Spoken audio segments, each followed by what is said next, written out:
ہونا ہے جیسے توڑ کے پھینک دیا، جب چاہا توڑ دیا، جب چاہا اسے جوڑ دیا۔ کھلونا تو جڑ جاتا ہے، ٹوٹا دل موت تک نہیں جڑتا۔ تو میرے نبی کی خوبصورت صفت زبان کا بول میٹھا۔ وہ طفیل ابن عمر دوسی بیت اللہ کا طواف کر رہے تھے، تو ان کو مکے والوں نے کہا کہ یہاں ایک جادوگر آیا ہے، جو سنتا اسی کا ہو جاتا۔ تو انہوں نے ڈر کے ایسے روئی کے بنا کے گولے اور اپنے کان میں ڈال دی کہ میں تو سنوں گا ہی نہیں، کہ میرے اوپر جادو نہ چل جائے۔ طواف کر رہا تھا تو اس کی نظر پڑی ہمارے نبی پر، آپ نماز پڑھ رہے تھے، تو ایک دم اس کے دل میں کشش آئی، کیا نورانی چہرہ ہے۔ تو ساتھ والے سے پوچھتا ہے یہ آدمی کون ہے؟ تو وہ کہتا ہوا یہ وہی جادوگر ہے جس سے ہم تمہیں ڈرا رہے تھے۔ تو طفیل کہتے ہیں میرے جی میں آیا یہ چہرہ جادوگر کا تو نہیں ہوا، ان کے چہروں پر تو نحوست ہوتی، یہاں تو نور ہی نور ہے، اور میں اتنا بڑا سردار آدمی ہوں اپنی قوم کا، مجھے اتنا بھی نہیں پتہ غلط کیا ہے ٹھیک کیا ہے، میں اس کی سنتا ہوں، ہو سکتا ہے اچھی بات ہو تو میں لے لوں گا، اور اگر جادو ٹونا ہوگا تو میں نہیں لوں گا، میں کڑا کوئی ان پڑھ نادان۔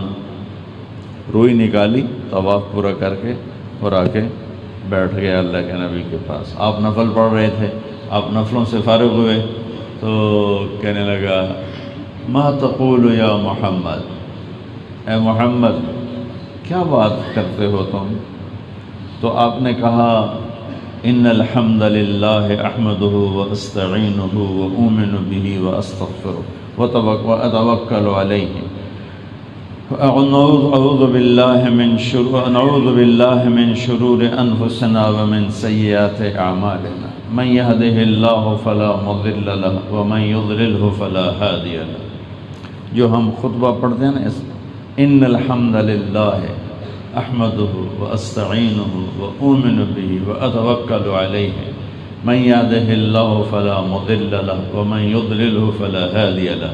اچھا میں ترجمہ بھی کر دوں تو آپ کے لیے کوئی کشش نہیں، میرے لیے کوئی کشش نہیں۔ یہ کلام عربی ہے، سننے والا عرب ہے اور کلام کو سمجھتا ہے، اس کا ریئیکشن کیا تھا؟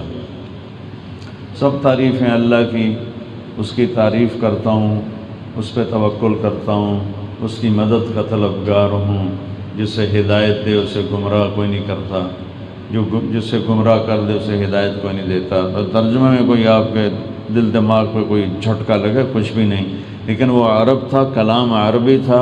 کہنے لگا اعد فقد بلغنا قاموس البحر، ارے محمد صلی اللہ علیہ وسلم دوبارہ کہنا، تیرے ایک جملے نے ساتوں سمندر پی لیے ہیں، تیرے ایک جملے نے ساتوں سمندر پی لیے، دوبارہ کہنا۔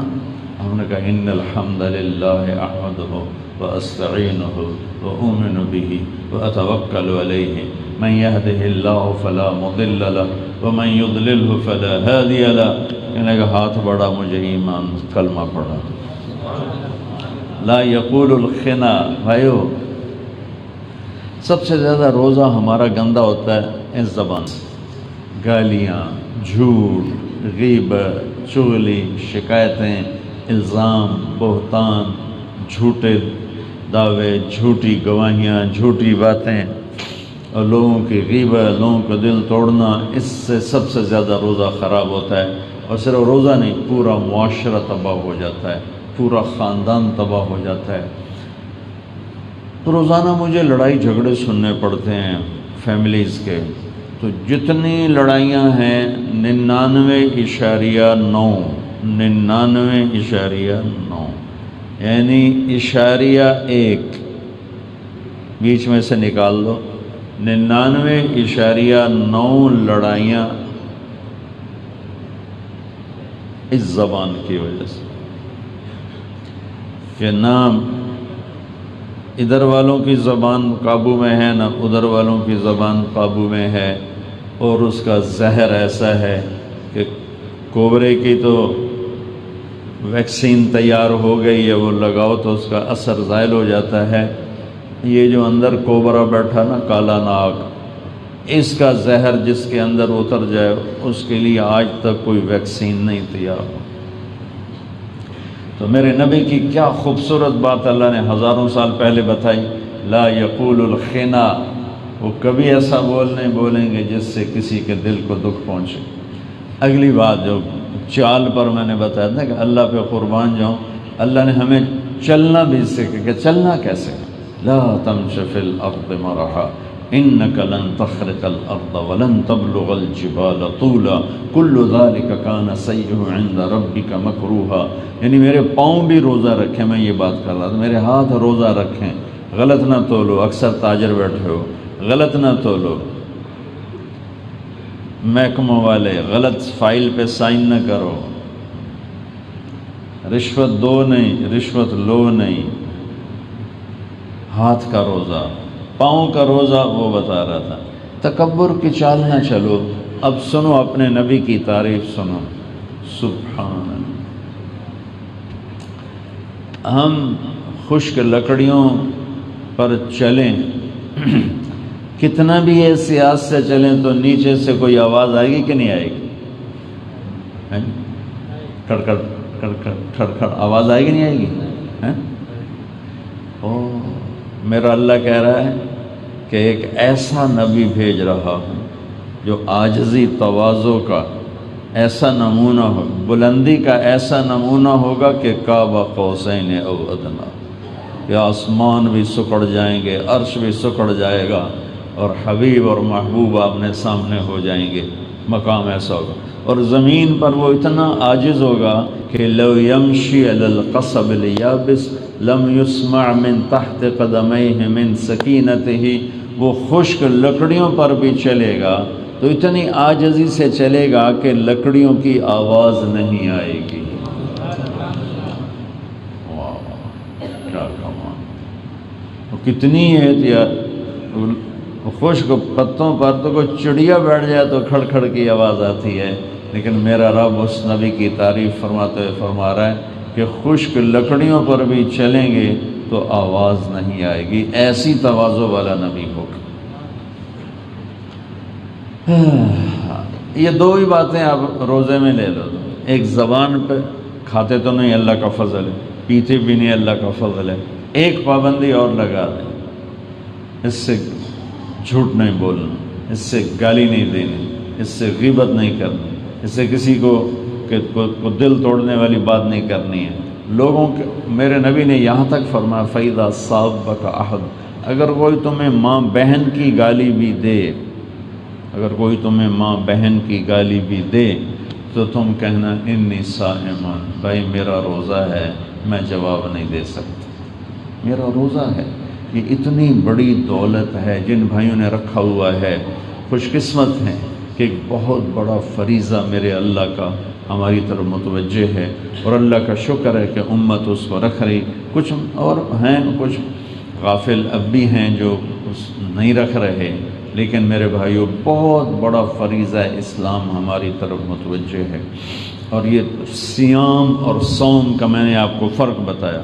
صوم ہے صرف جانور کی طرح منہ بند کر کے بیٹھ جانا، اور صیام ہے دماغ کی سوچ سے لے کر پاؤں کی چال تک کو روزے میں لے آنا، کہ یہاں تکبر، ادھر نفرت، ادھر کھوٹ، ادھر خیانت، ادھر گالی گلوچ، ادھر گانا موسیقی، ان ساری چیزوں سے روزہ رکھ دو۔ جو ایسا روزہ رکھے گا تو اللہ تعالیٰ اس کے لیے کیا کہتا ہے؟ لعلکم تتقون، تمہیں تقوی ملے گا، تمہیں تقوی ملے گا۔ تقوی کیا چیز ہے؟ یہ جنت کی چابی ہے، جنت کی چابی ہے۔ جنت کی چابی کیسے ہے؟ سارعوا الی مغفرۃ من ربکم وجنۃ عرضها السماوات والارض، دوڑ لگاؤ، کدھر یا اللہ؟ اس جنت کی دوڑ لگاؤ جس کی سبحان اللہ چوڑائی ساتوں آسمان زمین یوں جوڑ دو ایسے،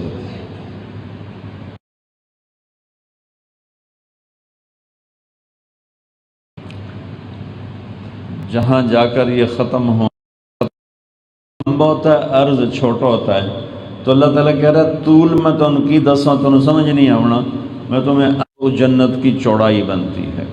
وہ زمین آسمان کیا بلا ہے،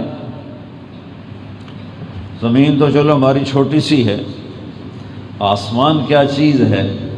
اللہ کے عرش کے نیچے ایویں ایک پاسے یہ نہیں کہ سارے عرش، ایک پاسے کسی کونے ایک سمندر ہے جس میں ایک لہر جو اٹھتی ہے تو 7 زمین آسمان کے برابر اٹھتی ہے، ایک موج۔ تو کا تم روزہ رکھو، کیا ہوگا؟ یہ جنت کی چابی ہے۔ عبداللہ بن زبیر رضی اللہ تعالیٰ عنہ پہلی رمضان کی افطاری کھاتے تھے اور سحری کھاتے تھے اور روزہ رکھتے تھے اور افطار کرتے تھے 15 رمضان کو جا کر، 15 دن نہ کھانا نہ پینا، اس کو کہتے ہیں صوم وصال۔ 15 دن کے بعد افطاری فرماتے، پھر 16ویں روزے کی سحری کرتے اور 29 ہوتا یا 30 ہوتا اس پہ جا کے اس کی افطاری کرتے تھے۔ اللہ نے ان کو اتنی طاقت دی تھی، انہوں نے اللہ کے نبی کا خون پیا تھا۔ یہ خون وہ لگواتے ہیں، جونکیں لگواتے ہیں تو اس سے خون نکلا، تو آپ نے عبداللہ بن زبیر کو دے کر فرمایا کہ اس کو جا کے دفن کر کے آؤ۔ وہ باہر گئے اور سارا پی لیا، تو جب اندر آئے تو آپ نے فرمایا دفن کر دیا؟ کہ ہاں جی وہاں کیا ہے جہاں کوئی دیکھ ہی نہیں سکتا۔ تو آپ نے کہا لعلہ کا شرب تھا، لگتا ہے تو نے پی لیا؟ کہ ہاں جی پی لیا۔ کہ بس اب لوگوں کی خیر نہیں۔ مطلب ایک دفعہ نا عرب کے بہادروں کا تذکرہ ہو رہا تھا، بھائی کون کون بڑا بہادر ہے، تو لوگ نام لے رہے تھے، عمرو بن مادی کرب، مقداد بن اسود، قیس بن مکشوف اور طلحہ بن خویلد اور زبیر بن عوام، اس طرح بات چل رہی تھی۔ تو کسی نے کہا تم عبداللہ بن زبیر کا نام ہی نہیں لے رہے ہو؟ تو کہنے والوں نے کہا ہم انسانوں کی بات کر رہے ہیں، جنات کے نہیں، وہ تو انسان ہے، وہ تو جن ہے، وہ تو جن ہے، اس کی ہم بات نہیں کر رہے۔ سبحان اللہ۔ تو وہ مدینے سے روزہ رکھ کے چلتے تھے اور 8ویں دن مکے میں آ کے افطار کرتے تھے، راستے کی گرمی اور دھوپ اور پیاس کو برداشت کرتے کرتے۔ یہ عام انسان نہیں کر سکتا، نہ ہی کوئی اور ان کے علاوہ کرتا تھا۔ یہ کیسے کرتے تھے؟ نبی کا خون اندر گیا تھا اور ان کی نورانیت بھی گئی اور اس کی روحانیت بھی گئی اور اس کی طاقت بھی گئی۔ تو وہ 15 دن کے بعد رمضان، ان کی صرف 2 سحریاں 2 افطاریاں ہوتی تھیں پورے رمضان میں۔ ہم تو افطاری میں کھا کھا کے اپنی مت مار دیتے، رمضان کے علاوہ تھوڑا کھاتے ہیں، رمضان میں زیادہ کھاتے ہیں۔ حالانکہ رمضان کا مہینہ ہے کم کھانے کا، افطاری تھوڑی کرو، سحری تھوڑی کرو، تاکہ تمہیں بھوک لگے، اس بھوک سے تمہارے جسم کے فاسد مادے جلیں، تمہارے معدے کو ریسٹ آئے، آنتوں کا ریسٹ آئے، جگر کو آرام ملے، پتے کو آرام ملے، تلی کو آرام ملے۔ لیکن تم تو سموسوں سے اپنی تباہی پھیر دیتے۔ چلو سموسے والوں کی بھی تو اللہ نے روزی لگانی ہے۔ تو میرے بھائیو، ایک اللہ کا بہت بڑا فریضہ ہماری طرف متوجہ ہے اور وہ روزہ ہے۔ اس کو میرے نبی رجب کا چاند دیکھ کر کہتے اللہم بارک لنا فی رجب و شعبان وبلغنا رمضان۔ یا اللہ ہمارے رجب میں برکت دے، ہمارے شعبان میں برکت دے اور ہمیں رمضان کا مہینہ نصیب فرما۔ اور جب آپ رمضان آ جاتا تھا تو آپ کی ساری عبادات بدل جاتی تھی۔ ایک دفعہ رمضان سے پہلے آپ کھڑے ہوئے، آپ نے کہا ماذا یستقبلکم وماذا تستقبلون، یہ سامنے کون آ رہا ہے؟ میں آپ سے کہوں کہ وہ کون آ رہا ہے تو آپ پیچھے مڑ کے دیکھو گے کون آ رہا ہے؟ تو آپ نے کہا یہ کون آ رہا ہے؟ تو صحابہ نے مڑ کے دیکھا، بندہ ہی کوئی نہیں۔ پھر آپ نے کہا ماذا یستقبلکم وماذا تستقبلون، یہ کون آ رہا ہے؟ تو انہوں نے پھر مڑ کے دیکھا تو کوئی نہیں۔ پھر تیسری دفعہ ماذا یستقبلکم وماذا تستقبلون، یہ کون آ رہا ہے؟ تو حضرت عمر کھڑے ہو گئے، یا رسول اللہ بندہ تھا کوئی ہے نہیں۔ تو کہ اوحی نزل، کوئی وحی آئی ہے جو ہم نہیں دیکھ رہے آپ دیکھ رہے ہیں؟ آپ نے کہا نہیں وحی نہیں آئی۔ اچھا عدو حضر، کیا کوئی دشمن آ گیا ہے جو آپ کی نظر دیکھ رہی ہے دیوار سے پار بھی اور ہم نہیں دیکھ رہے، تو ہم کوئی تیاری کریں تلواراں چاہیے؟ تو فرمایا نہیں۔ کہا یا رسول اللہ پھر کون آ رہا ہے؟ تو سنو، آپ نے کہا رمضان آ رہا ہے، رمضان آ رہا ہے۔ رمضان کا مطلب ہے جل جانا۔ اس مہینے کا نام رمضان کیوں رکھا ہے؟ کہ اس میں پورے سال کے گناہوں کو اللہ جلا دیتا ہے۔ بھوک ایک آگ لگاتی ہے، پیاس ایک آگ لگاتی ہے۔ مجھ سے بولنا کیوں مشکل ہو رہا ہے کہ میری عادت ہے پانی پینے کی، تو مجھے تکلف ہو رہا ہے بولنے میں کہ گلا ساتھ نہیں دے رہا ہے۔ تو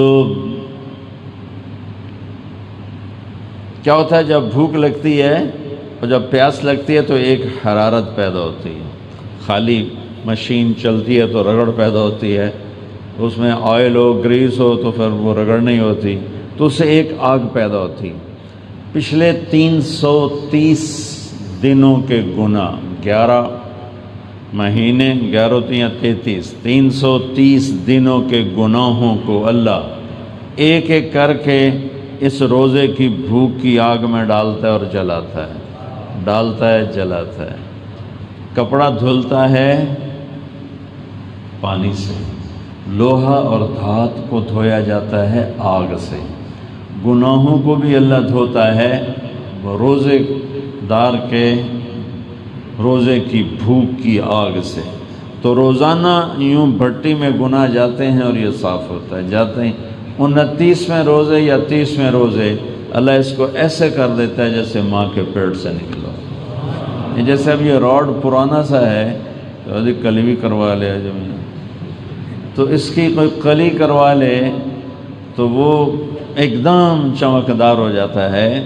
تو ایسے ہی 30 دن مسلسل جب نوجوان، بوڑھے، ہمت والے، کمزور مریض کو اللہ نے اجازت خود دے دی ہے، جب وہ روزہ رکھتے ہیں اور پورا مہینہ اس میں وہ چلتے ہیں تو آخری رات اللہ ان کو بہت صاف کر کے یوں کر دیتا ہے جیسے وہ آج ماں کے پیٹ سے نکل کے آئے۔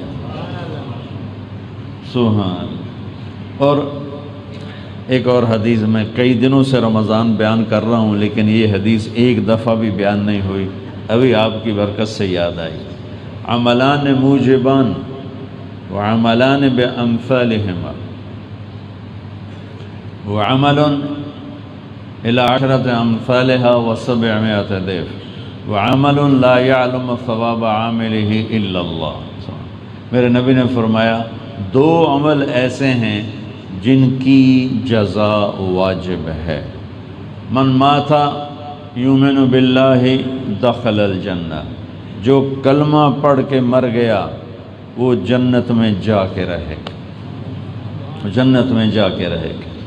جس کا آخری کلام لا الہ الا اللہ ہوگا وہ جنت میں جا کے رہے گا۔ ساری زندگی اس کی پٹھی سیدھی گزری ہوئی، اگر موت پہ کلمہ کہہ گیا، اس لیے کسی کو حقیر نہ جان، کسی کو حقیر نہ جان۔ میں جواد وسیم صاحب بڑے اداکار تھے، اب تو تبلیغ میں لگ گئے، کہنے لگے ہمارا ایک ساتھی اداکار تھا، ہر عیب اس میں تھا، ہر گندگی میں بھری ہوئی اس کی زندگی تھی، اور اس کو سٹیج پر ہارٹ اٹیک ہوا، کوئی نماز پڑھتے ہوئے نہیں، کوئی روزہ رکھتے ہوئے نہیں، سٹیج پر ہارٹ اٹیک ہوا۔ ہم اس کو اٹھا کے پیچھے لائے تو وہ زور زور سے کلمے پڑھ رہا تھا، اور کلمہ پڑھتے پڑھتے جان نکل گئی۔ ساری زندگی شراب، فحاشی، بدکاری، جوا، سٹیج، ہر گندگی ہے، اور مرتبہ لا الہ الا اللہ۔ اور میرے نبی کا فرمان ہے جس کا پہلا کلام لا الہ الا اللہ ہو اور آخری کلام لا الہ الا اللہ ہو، پھر وہ 1000 سال بھی زندہ رہے تو جنت میں گیا۔ کسی کو حقیر نہ جانو، کسی کو حقیر نہ جانو، کسی کو حقیر نہ جانو۔ ابو زرع ایک بہت بڑے محدث ہیں، تو ان کا انتقال ہو رہا تھا، وہ بے ہوش تھے،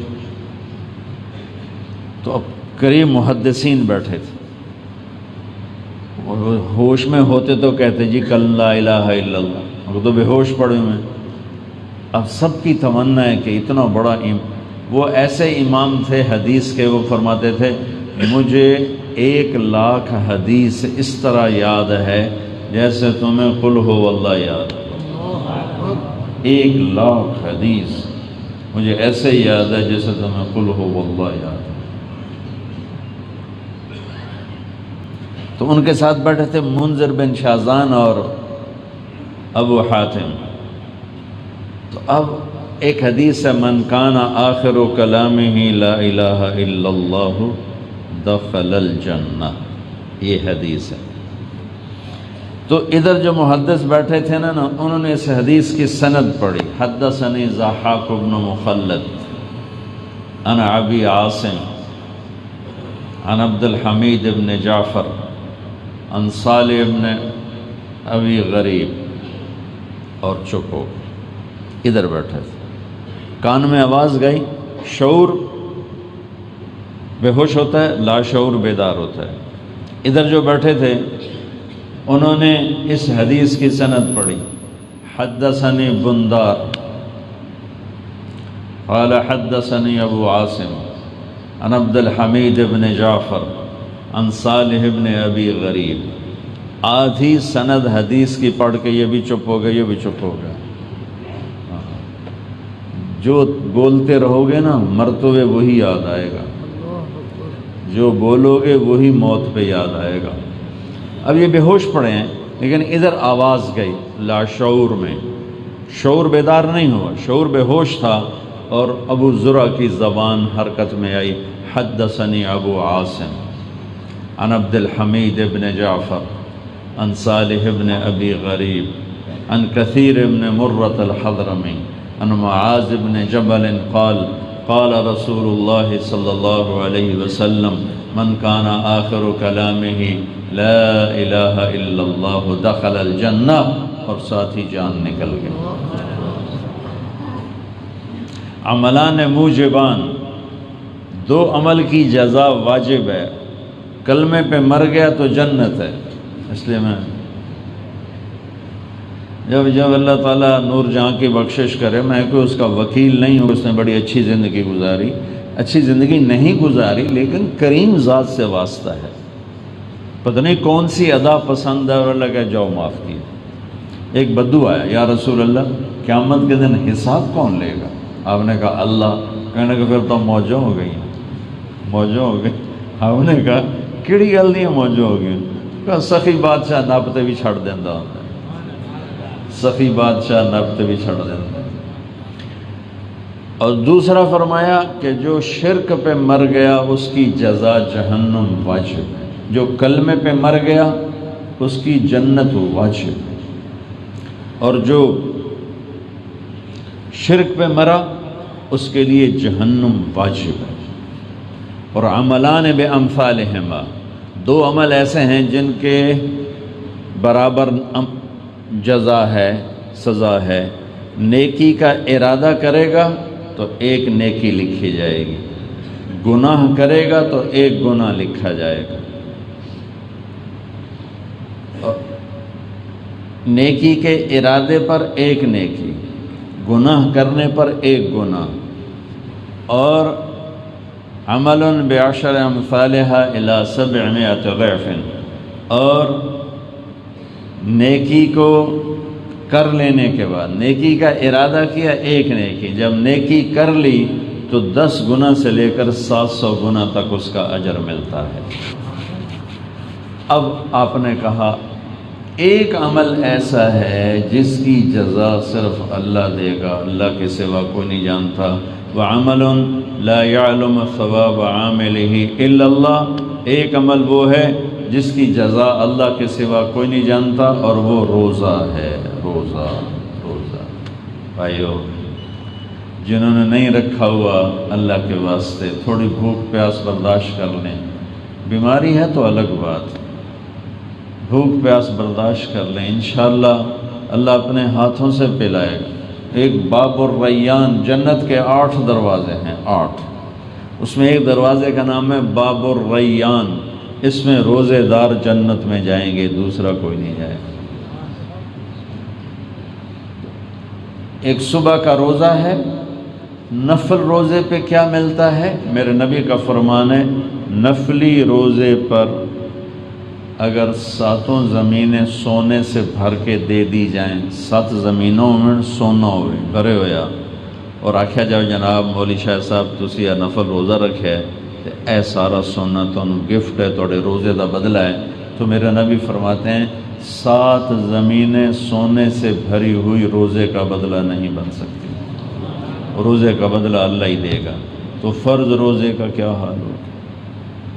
تو بھئی روزے کو بچانا بھی ہے، نظر غلط نہ دیکھے، زبان غلط نہ بولے، ہاتھ کوئی غلط کام نہ کریں، پاؤں کوئی اکڑ والی چال نہ چلیں، پیٹ میں کوئی غلط لقمہ نہ جائے، تو یہ روزہ جنت کی چابی بن جائے گا۔ رات کو اللہ نے نماز دی ہے تراویح، اس میں ناغہ نہ ہو، سال کے بعد ایک دفعہ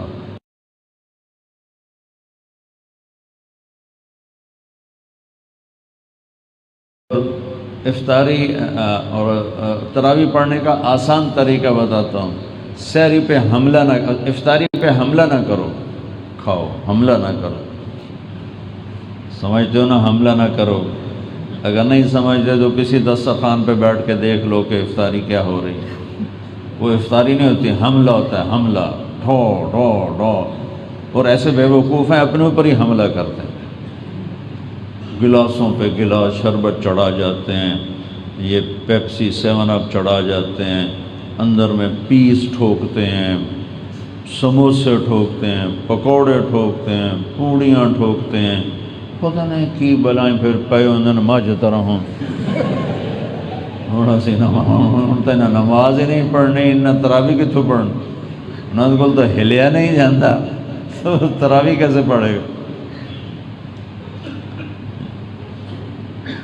میں تو خیر ویسے ہی شکر اللہ کا بہت تھوڑا کھاتا ہوں، لیکن میں افطاری، میری افطاری سن کے آپ حیران ہو گئے، میں افطاری قہوے سے کرتا ہوں یا چائے سے کرتا ہوں، پانی بھی نہیں پیتا ہوں، کہ ایک دم جب پانی پیتے ہیں اور جسم گرم ہوتا ہے تو وہ پورے اعصاب کو سست کر دیتا ہے پانی، اور جان نکل جائے، لگتا ہے جیسے جان ہی کوئی نہیں رہ گئی۔ یا تو مجھے یاد ہی نہیں کب سے میرا یہ معمول ہے کہ میں چائے پہ روزہ افطار کرتا ہوں یا قہوہ بنوا کے اس پہ روزہ افطار کرتا ہوں، یا اگر مجھے زیادہ ہی پیاس کی طلب ہو تو میں گھڑے کے پانی سے، گھڑے کا پانی، اور اسے شربت بنانا ہو تو میں شہد ڈالتا ہوں، یہ روح افزا اور جام شیریں وغیرہ یہ میں نہیں ڈالتا، میں اس میں شہد ڈال کے اور ایک سادے پانی کا گلاس لے لیتا ہوں، 1 یا 2 یا 3 کھجوریں لے لیتا ہوں، کوئی پھل پڑا ہو تو تھوڑا بہت لے لیتا ہوں، ورنہ بس ختم۔ تو پھر میں آرام سے تراویح پڑھتا ہوں۔ میرا زندگی بھر کا معمول تھا 6 پارے روزانہ سننا، 5 پارے روزانہ سننا، تاکہ جلدی ختم ہو جائے۔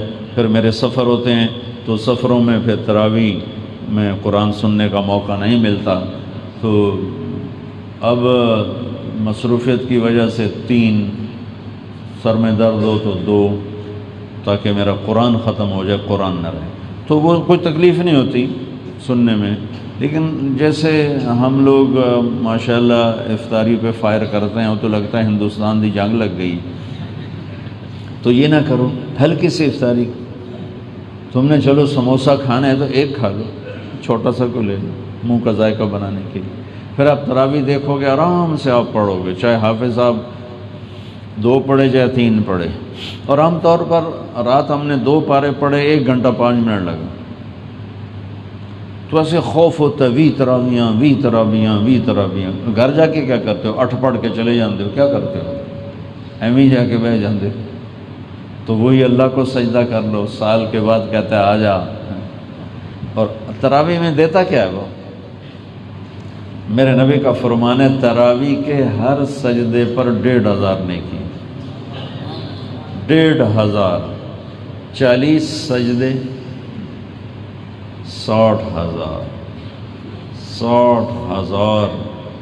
60,000 وطروں کے بھی ہر سجدے پہ 1500 نیکی، چونکہ وہ ساری قیام اللیل، تراویح کا اصل نام ہے قیام اللیل، قیام اللیل، تراویح کا نام بعد میں پڑا کہ مکے والے کیا کرتے تھے، 4 تراویح پڑھ کے وقفہ کرتے تھے.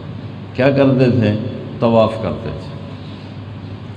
تو اس وقت قرآن بھی بہت پڑھا جاتا تھا، تو وہ 4 تراویح میں کھڑے کھڑے جو تھوڑی بہت سستی ہوتی وہ طواف کر کے ختم ہو جاتی. پھر 4 تراویح پڑھتے تھے، پھر طواف کرتے تھے، پھر 4 تراویح پڑھتے تھے، پھر طواف کرتے تھے، پھر 4 تراویح پڑھتے تھے اور پھر طواف کر کے پھر وتر پڑھتے تھے. تو ان کے 5 طواف ہو جاتے تھے. تو اس تھوڑے سے دیر کے جو آرام ہوتا ہے اس کو ترویحہ کہتے ہیں، ترویحہ. تو اس سے نام پڑا صلاۃ التراویح. نام اس کا ہے قیام اللیل. اور مدینے والوں نے سوچا کہ یہ مکے والے تو طواف کرتے ہیں، تراویح پڑھتے ہیں، ساڑھو بولتا طواف ہے نہیں، آپا کی کریے. انہوں نے 40 تراویح پڑھنے شروع کر دیا. کئی صدیاں 40 تراویح پڑھتے تھے جب شوق تھے، ذوق تھے. 8 پڑھو، 2 پڑھو، 10 پڑھو، 12 پڑھو، 20 پڑھو، گنجائش ہے، گنجائش ہے، دیانتداری کی بات. لیکن یہ کہنا کہ 8 کے اوپر پڑھنا بدعت ہے، یہ جہالت ہے، یہ انتہائی نادانی ہے، انتہائی نادانی ہے. قیام اللیل مثنی و مثنی، رات کی نماز کا کوئی عدد مقرر کوئی نہیں. حضرت عمر نے 20 تراویح مقرر فرمائی، زیادہ بھی پڑھ لو کوئی حرج نہیں. تو کم از کم 20 پڑھو. ہر سجدے پہ 1500 نیکی ہے تمہارے لیے. اور جب آخری رات ہوگی تو اللہ تعالیٰ فرمائیں گے میرے بندوں نے دن میں روزہ رکھا، رات کو تراویح پڑھی، میں نے اس کے بدلے سب کو معاف کر دیا، سب کو معاف کر دیا. یہاں یہ جنا کالونی والے ادھر ایک چھوٹا سا پرچہ لگا دیں، جو ہماری مسجد میں تراویح پڑھے گا 150 روپے فی سجدہ دے گے. کل ویکھے جی تماشا کی بنتا ہے. جو فجر دی نماز تو مسلے بھی چاہتے لوگ نہ بہ گئے، میں نے نقلے ہوئے اپنے دادیاں بھی چاہتے لے آن کے دادا اٹھی چلیے ساجے پیسے لبنے، یہاں ڈانگا سوٹے چل جائیں گے کہ بھائی 150 روپیہ 150 روپیہ. کیونکہ روپے کو دیکھا ہوا ہے، روپے کو جانتے ہیں، نیکی کو دیکھا نہیں، نیکی کو جانتے نہیں کہ نیکی کیا چیز ہے. تو میرے بھائیو، دوسری بات یہ ہے کہ روز تراویح میں سستی نہ کرو. میں نے آپ کو آسان طریقہ بتا دیا، ہلکی پھلکی افطاری کرو، پھر تراویح پڑھو، پھر جو مرضی کھا لو. ہوں بھاویں سموسے کھاؤ، بھاویں پکوڑے کھاؤ، بھاویں سارے کو فیصل آباد دی مرغی دیا ٹنگاں کھا جاؤ، لیکن افطاری میں تھوڑا اپنے ہاتھ کو روک کے رکھو تو آپ کو بہت آسانی سے انشاءاللہ تراویح پڑھنے کا موقع مل جائے گا. پھر اللہ تبارک و تعالیٰ نے اس میں ایک رات رکھی ہے لیلۃ القدر. لیلۃ القدر خیر من 1000 شہر. ایک دفعہ بنی اسرائیل کے بارے میں اللہ کے نبی نے فرمایا کہ 4 انبیاء نے 80 سال اللہ کی راہ میں جہاد کیا. صحابہ کہنے لگے یا رسول اللہ ہماری تو عمر ہی 80 سال نہیں ہوتی. تو اللہ نے یہ صورت اتاری، انا انزلناہ فی لیلۃ القدر وما ادراک ما لیلۃ القدر. لیلۃ القدر خیر من 1000 شہر تنزل الملائکۃ والروح فیہا بإذن ربہم من کل امر سلام ہی حتی مطلع الفجر. لیلۃ القدر، شب قدر. قدر کے جتنے معنی آتے ہیں عربی میں سارے اس صورت میں اللہ تعالیٰ نے خوبصورت انداز میں بیان کی. قدر قیمت کو کہتے ہیں، ما قدر ہو، اس کی قیمت کیا ہے؟ تو اللہ نے کہا لیلۃ القدر خیر من 1000 شہر، کہ اس کی قیمت یہ ہے کہ تم ایک رات جاگ لو، 1000 مہینے کی عبادت سے تمہیں زیادہ اجر ملے گا. یہ قیمت ہے. قدر عظمت کو بھی کہتے ہیں، عظیم القدر آدمی ہے. تو اس کے عظیم ہونے کا معنی کیا ہے؟ انا انزلناہ فی لیلۃ القدر. اس میں قرآن اترا جس نے اس کی عظمت کو 4 چاند لگا دی. قدر تنگی کو بھی کہتے ہیں، وقدر علیہ رزقہ، تنگی کو بھی کہتے ہیں۔ تو تنزل الملائکۃ والروح فیہا بإذن ربہم، کہ اتنے فرشتے اترتے ہیں کہ زمین تنگ پڑ جاتی، زمین تنگ پڑ جاتی۔ پھر قدر حد بندی کو بھی کہتے ہیں، حد بندی کو بھی کہتے ہیں۔ اس کا مطلب یہاں کیا ہے؟ سلام ہی حتی مطلع الفجر، یہ صبح صادق تک اس کی حد بندی ہے۔ مغرب کا سورج ڈوبا اور صبح صادق کا طلوع ہوا، اس کے درمیان یہ سارا جو وقت ہے یہ شب قدر ہے۔ لفظ قدر کے ہر مطلب کو اللہ نے بڑے خوبصورت انداز میں یہاں بیان کیا ہے۔ تو جو تو بھائی اعتکاف میں بیٹھیں گے انشاءاللہ، وہ تو سوئے بھی ہوں گے تو ان کی بندگی لکھی جائے گی، لیکن اس کے علاوہ کو اگر جاگنا ہے تو کم از کم 5 راتیں جاگ لیں۔ 5 راتوں میں ایک رات 21 ہے، 23 ہے، 25 ہے، 27 ہے، 29 ہے، ان میں سے ایک رات ضرور ہے۔ جو جاگ لے گا ضرور یقیناً اس کو یہ رات مل جائے گی۔ 4 آدمیوں کی بخشش نہیں ہوتی، اگر اس مجمع میں اللہ کرے ایک بھی ایسا نہ ہو، لیکن اگر کوئی ہو تو میں بتا دیتا ہوں تاکہ توبہ کر لیں۔ ایک شراب پینے والا جو مستقل شراب پیتا ہے اس کی بخشش نہیں ہوتی۔ ایک ماں باپ کا نافرمان، ایک کبھی کبھار گستاخی ہو جانا، وہ ہر ایک سے ہوتی، کہ مستقل ماں باپ کی گستاخی، ماں باپ کی نافرمانی، ماں باپ سے بدتمیزی، اس کی بھی بخشش نہیں ہوتی۔ تیسرا ہے جو قریبی رشتہ داروں سے ہر وقت لڑتا رہتا ہے، بائی کاٹ، بس سلام دعا بند، بس بول چال بند، بس وہ گھر نہیں وڑنا، یہ تیسرا آدمی۔ چوتھا جو دل میں کسی انسان کی، مسلمان کی نفرت پالے بیٹھا ہے، ایک اس کی بخشش نہیں ہوتی۔ تو یہ 4 کام اگر اس مجمع میں کسی کے اندر ہیں، کوئی ایک ہے، 2 ہیں، 3 ہیں، 4 ہیں، میں ہاتھ جوڑتا ہوں، باہر والے دیکھ نہیں رہے پر میں ہاتھ جوڑ رہا ہوں کہ اللہ کے واسطے اس سے ہم توبہ کریں، نشے سے توبہ کریں، ماں باپ کی نافرمانی سے توبہ کریں، اور رشتہ داروں کی لڑائی سے توبہ کریں، اور دل میں نفرت سے توبہ کریں۔ اگر آپ اس مجمع میں کوئی کسی سے لڑا ہوا ہے، بول چال بند ہے، تو اپنے روزے کو بچانے کے لیے اس سے صلح کر لیں، اس کے پاؤں پڑ جائیں، اس کو منا لیں، اللہ بھی خوش ہوگا، اللہ کا حبیب بھی خوش ہوگا۔ اور خاص طور پہ میاں بیوی میں جھگڑا ہو اور واپس میں صلح کر لیں تو اللہ اتنا خوش ہوتا ہے، اتنا خوش ہوتا ہے کہ ان کی اس صلح پر ان کی پچھلی زندگی کے سارے گناہ معاف کر دیتے ہیں۔ یہ رشتہ اتنا بڑا ہے کہ اس پر اگر صلح ہو جائے، جو صلح کروائیں گے وہ بڑے عظیم الشان ہوں گے۔ خود صلح ہو جائے بڑی اچھی بات ہے، ورنہ کسی کو بیچ میں ڈال کے صلح کروائی جائے تو اس پر میاں بیوی کے پچھلی زندگی کے سارے گناہ معاف ہو جاتے ہیں۔ اور آخری چیز ہے اس کا صدقہ، روزے کا صدقہ، جس کو ہم فطرانہ کہتے ہیں۔ عام طور پر وہ 2 سیر گندم کہا جاتا ہے، لیکن میں آپ کو بتاتا ہوں جو میرے نبی کا تھا، اس سے آپ کا اجر بڑھ جائے گا، وہ ہے کشمش۔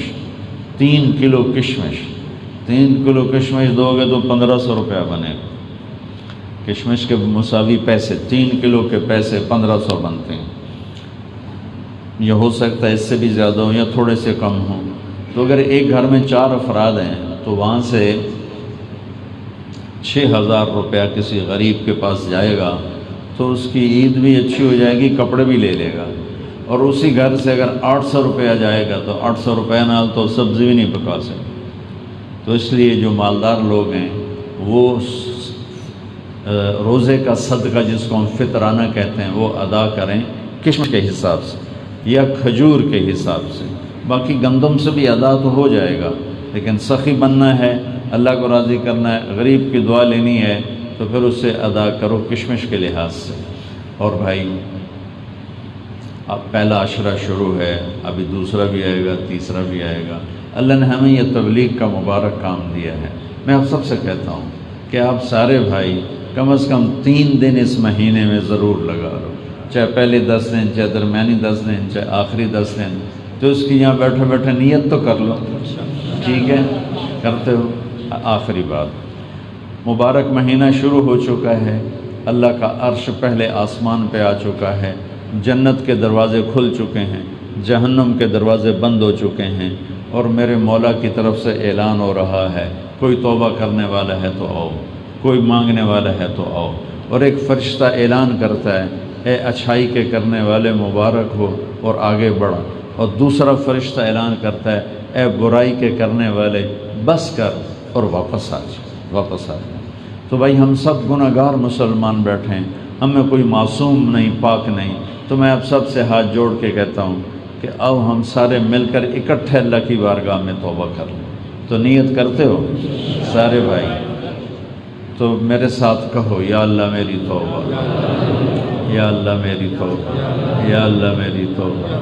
اے زمین آسمان کے شہنشاہ، اے دو جہان کے مالک، اے عرش و فرش کے مالک، اے اسفرا اور ثریا کے مالک، اے مشرق و مغرب کے مالک، اے شمال و جنوب کے مالک، اے بارش کے ایک ایک قطرے پر کے مالک، اے سورج کی ایک ایک شعاع کے مالک، اے چاند کی ایک ایک کرن کے مالک، اے پتے پتنگوں کے مالک، اے نورانی ناری مخلوق کے مالک، ہم تیری بارگاہ میں تیرے مبارک مہینے میں یا اللہ یہ کتنے روزے والے بیٹھے ہوئے ہیں، یا اللہ ہم نے ہاتھ اٹھائے ہیں، ہماری توبہ قبول فرما۔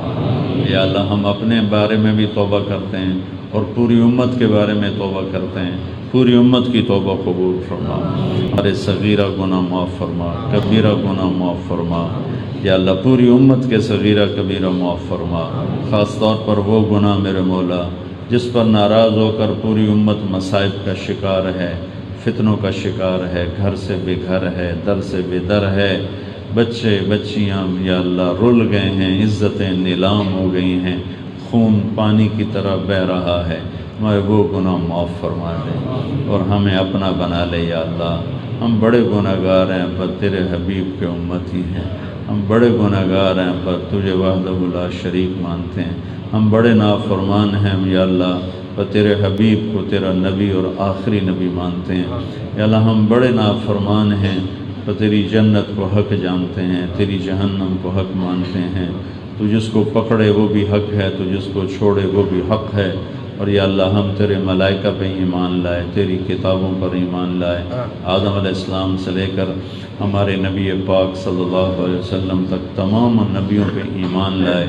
تیرے سارے وعدے سچے ہیں، تو ہے میرے مولا، ہمارے آگے پیچھے دائیں بائیں اوپر نیچے تیری نشانیاں کھلی کتاب کی طرح ہیں یا اللہ۔ اس حد تک تو ہم نے تیرے ساتھ کوئی دو نمبری نہیں کی، اس سے آگے جب عمل شروع ہوئے تو ہمارے عمل میں بھی کھوٹ آیا، ہمارے بول میں بھی کھوٹ آیا۔